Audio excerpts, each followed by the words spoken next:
Mimi nafanya kama CHV, tunaingia kule vijijini, kuwasaidia, kuwaimarisha kidogo, kwa ile mafunzo kidogo huwa tumepata. Vaccibox za solar, tunaona zinatusaidia sana wakati tunaingia nazo field. Unapata sasa una uwezo wa kwenda mpaka mahali ulikuwa unatazamia kufika, kwa sababu ina uwezo wa kubeba ule moto ama ile miale ya moto kwa masaa mengi, kama masaa 8 hivi na kwenda juu. So inakuwa sasa kumekuwa ni kama tumeadvance kidogo. Sasa ile kazi mingi ilikuwa ya kwenda na kurudi umejipimia. Sasa tuna uwezo wa kwenda, kwa sababu tumepata hizo Vaccibox za solar.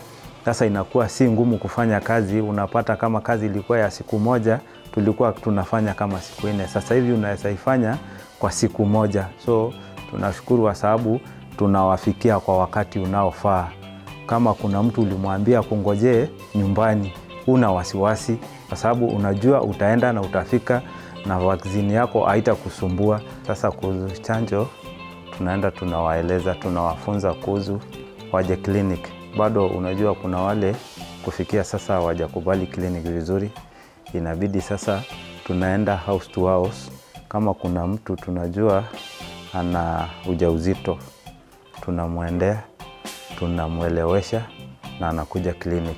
Nashukuru kwa vile tumepata hii Vaccibox hii inafanya kazi na inasaidia, kwa sababu sasa hizi wakija madawa haina shida yote zile za kudunga.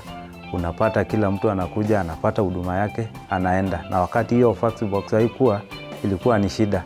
Mara hata wale vijijini wenye huwa wanakuja huku wanalalamika, kuna kitu inaendelea hospitalini, hakuna madawa. Inakuwa ni ngumu kwa daktari, kwa sababu wanafikiri ana dawa, lakini kumbe ni Vaccibox ndio amekosa. So kwa wakati huu tunaweza shukuru, kwa sababu kila mmoja akija anapata huduma na anaridhika na anaenda.